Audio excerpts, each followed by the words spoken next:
Las cajas no pesaban tanto, pero se sentían como una sentencia ya dictada. 2 tapas de cartón se combaban bajo el peso de fotos familiares.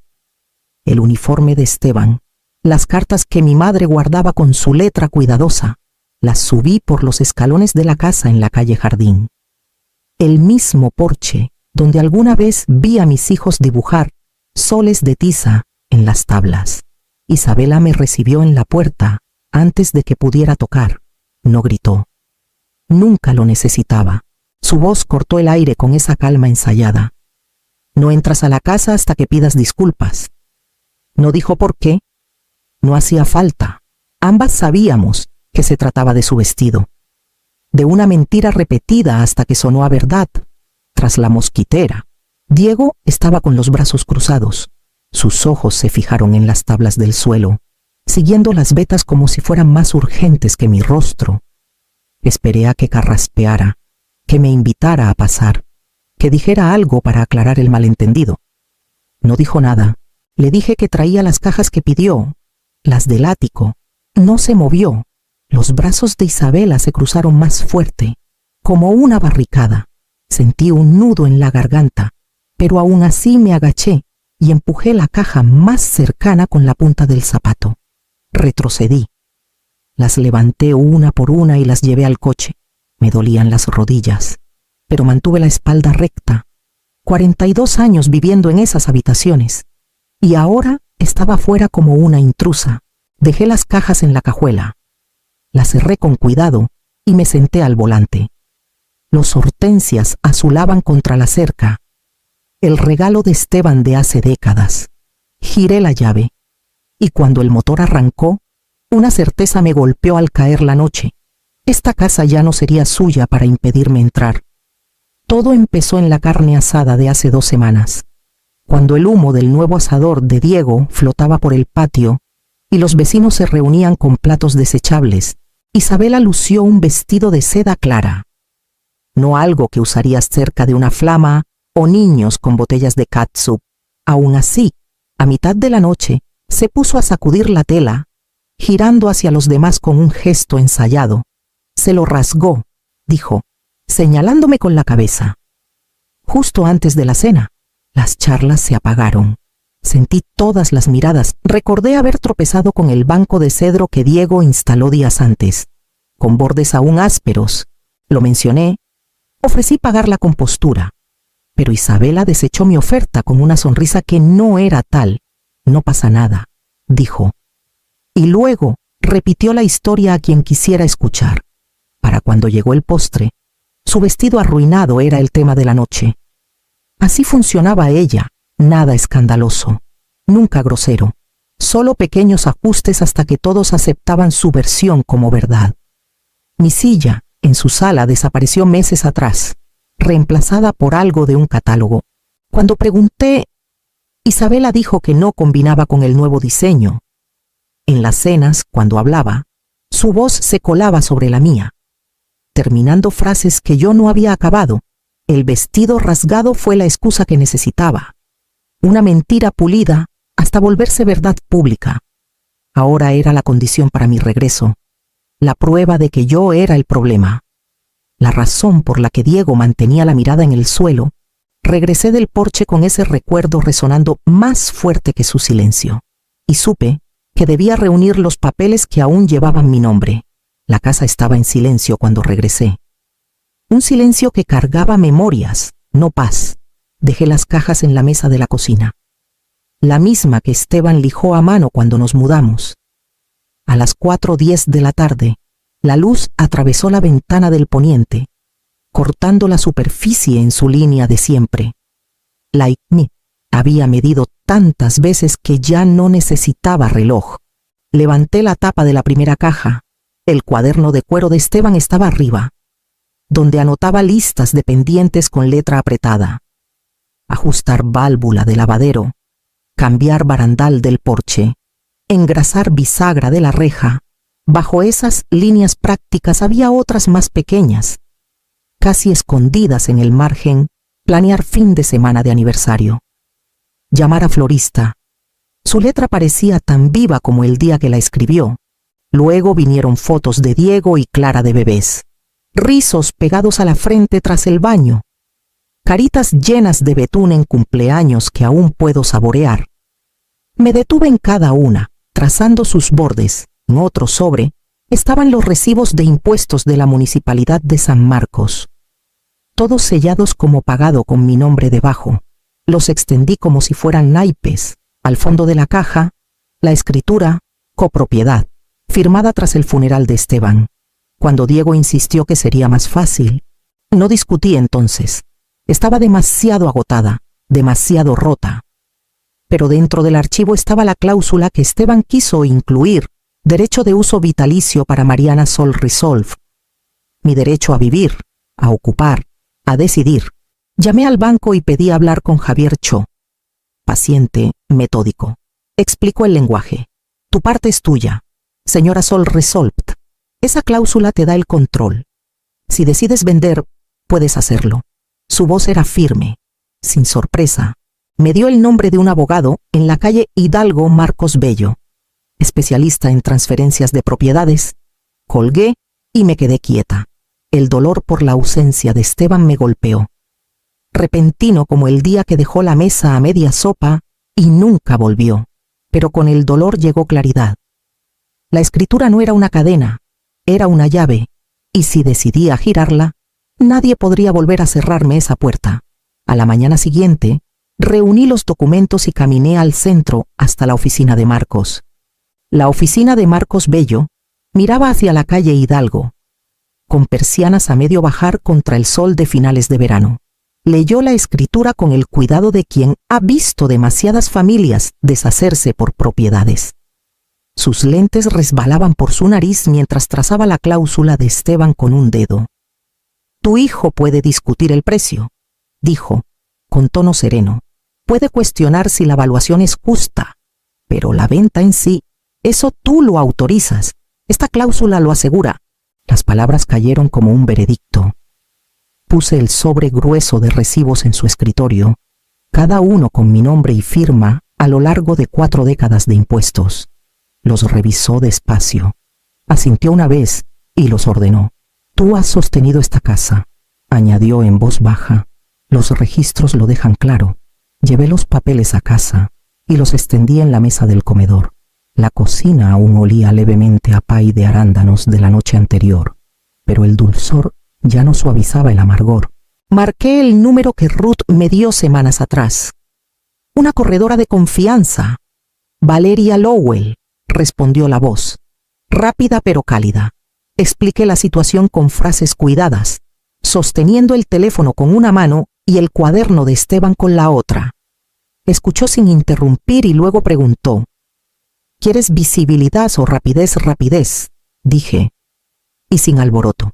Acordamos una muestra privada, discreta pero completa.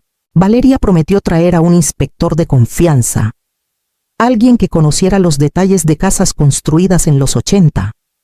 Ella misma recorrería las habitaciones antes de listar. Al colgar, me paré frente a la ventana. Los hortensias se mecían con la brisa, su azul pesado contra la cerca desgastada. El plan ya no era solo una idea. Tenía peso, forma, impulso. Para fin de semana, avanzaría sin mí.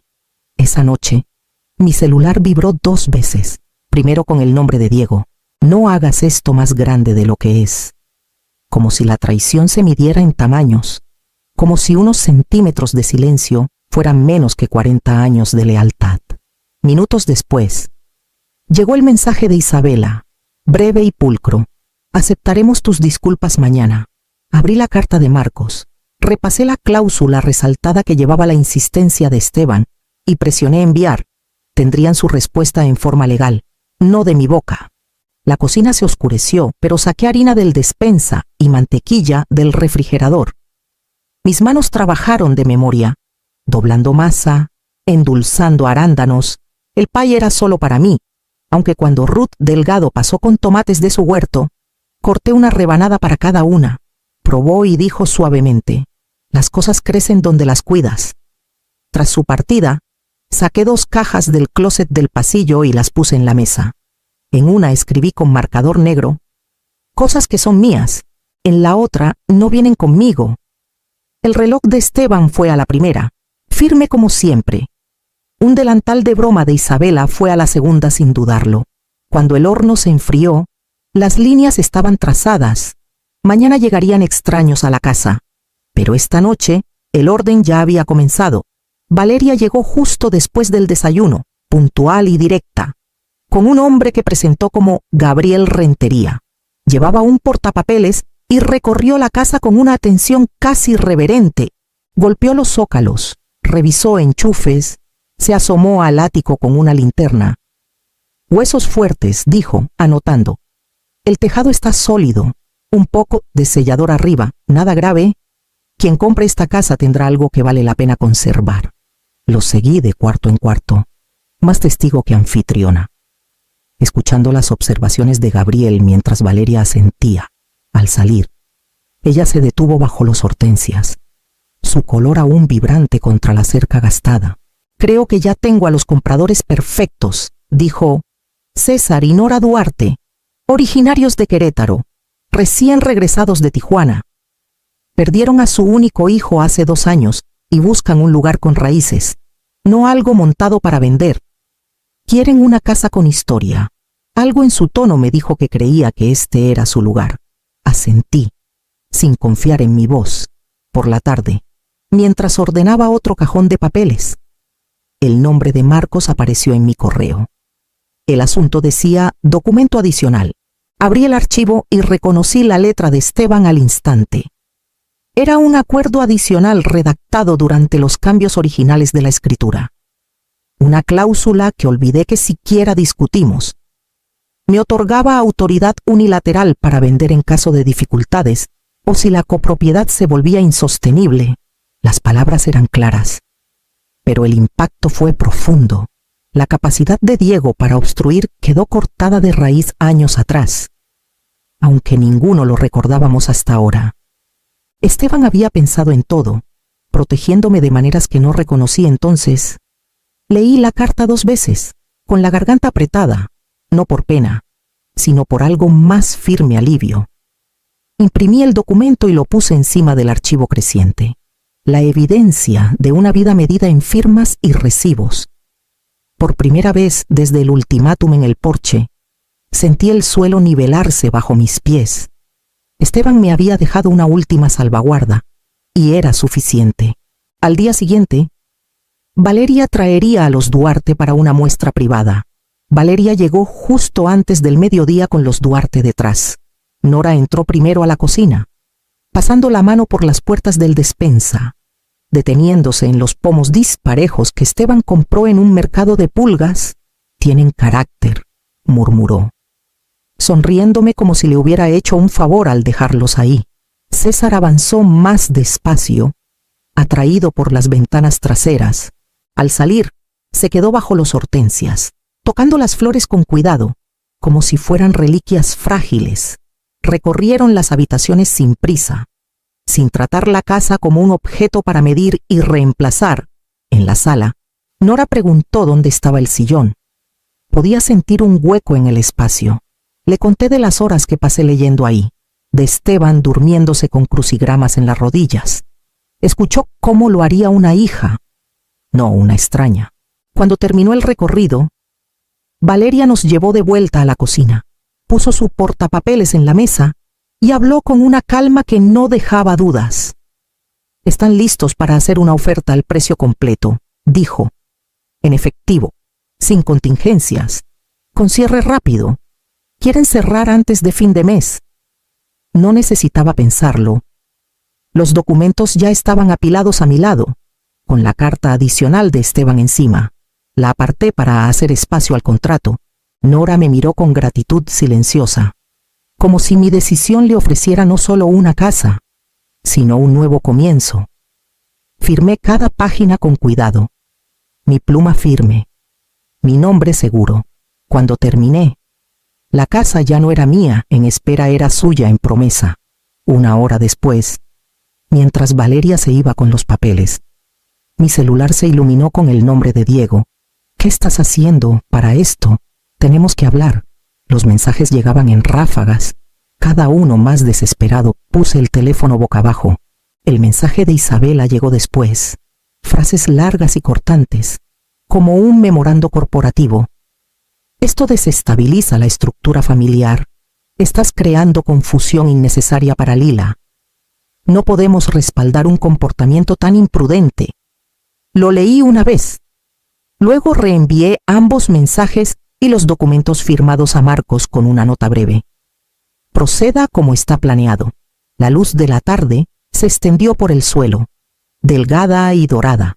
Como cuando llevé cajas a esta casa por primera vez, me paré junto a la ventana y vi las sombras alargarse en el patio donde Esteban construyó una casa en el árbol para Diego. Las ramas estaban desnudas ahora, las tablas desaparecidas, pero la forma de lo que fue seguía ahí. Al atardecer, la casa ya iba camino a nuevas manos, y por primera vez en años sentí que el aire dentro se aligeraba, haciendo espacio para lo que vendría después. Ya casi oscurecía cuando vi su sombra en el porche. Diego tocó una vez, suave, como cuando llegaba tarde de adolescente y no quería que Esteban lo oyera. Abrí la puerta antes de que tocara otra vez. Se veía más pequeño en el marco, con los hombros encorvados, la corbata floja, los ojos buscando más allá de mí, como si no estuviera seguro de ser bienvenido. ¿Podemos hablar?, preguntó. Me hice a un lado. Se sentó en la mesa de la cocina, en la silla que siempre fue de Esteban, y cruzó las manos como esperando un regaño. Mamá, no tiene que ser así, empezó. La venta nos hace quedar mal a todos. Solo dame tiempo, que la gente olvide el incidente.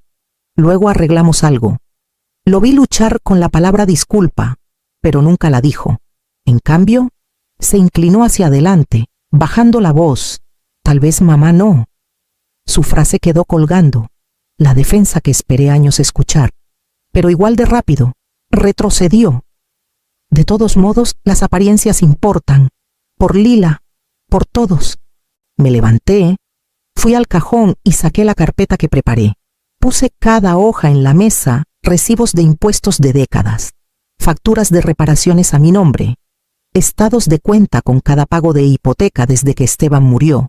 Encima, puse el recibo de la boutique por el vestido de Isabela, fechado el día antes de la carne asada, con una nota escrita costura reparada, sin cargo. Diego lo miró y desvió la vista, con la mandíbula tensa. La verdad estaba entre nosotros, innegable, pero se negó a tocarla. Tú sabías que ella lo tergiversó, dije con calma. Y la dejaste. Te paraste en ese porche y dejaste que me expulsara de mi propia casa. Su rostro se endureció. Es complicado. No lo es, respondí. No me disculparé por mantener esta casa viva. No me disculparé por pagar las cuentas, por preservar lo que tu padre y yo construimos. Ni con ella, ni contigo. Empujó la silla hacia atrás. Las patas rasparon el suelo, pero no discutió. Se quedó ahí, desinflado, como quien llega esperando ganar algo y se va sabiendo que nunca podrá. La mosquitera golpeó tras él y el silencio llenó la cocina otra vez. Guardé los recibos en su carpeta y los devolví al cajón. Los papeles ya no eran armas. Eran solo el registro de una verdad que ya no necesitaba que nadie más nombrara. A la mañana siguiente, desperté antes del amanecer con una firmeza que me sorprendió y comencé a prepararme para mi reunión en el banco. En el banco, Javier me recibió con la misma cortesía tranquila que mostró al explicarme la escritura. Nos sentamos en una oficina de paredes de cristal mientras extendía los papeles y juntos estructuramos el fideicomiso. Cada cláusula fue deliberada, fondos protegidos, interés a largo plazo, sin firmas requeridas más que la de Lila cuando llegara el momento.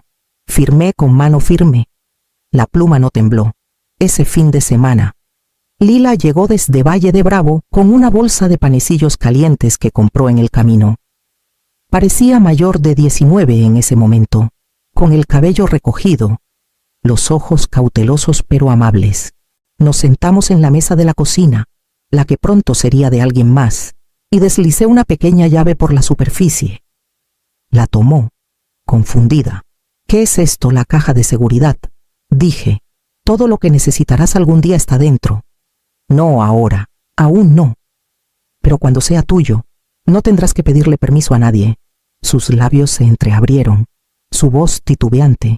¿Hiciste todo esto por mí? Sostuve su mirada. Lo hice por mí, dije, y te incluí porque nunca me hiciste sentir pequeña.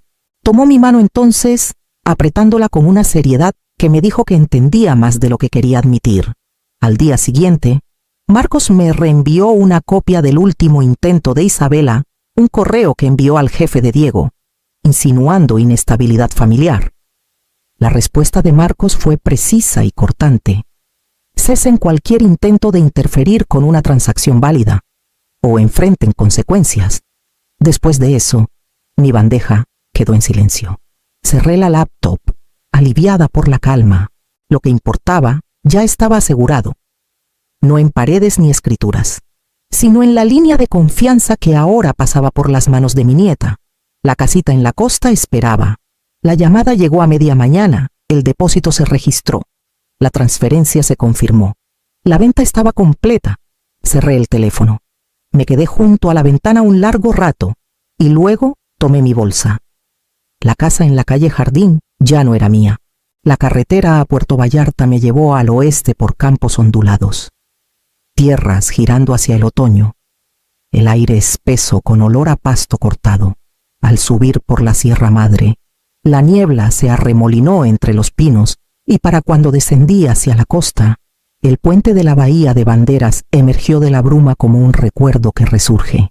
La casita que renté estaba a unas calles del puerto. Al abrir la puerta, el aroma a cedro y sal me recibió primero, limpio y sin reclamar. Dejé mi bolsa y dejé que el silencio se asentara. Esa noche, saqué papel y escribí 2 cartas. La primera era para Diego, aunque nunca planeé enviarla. No hiciste una cosa imperdonable.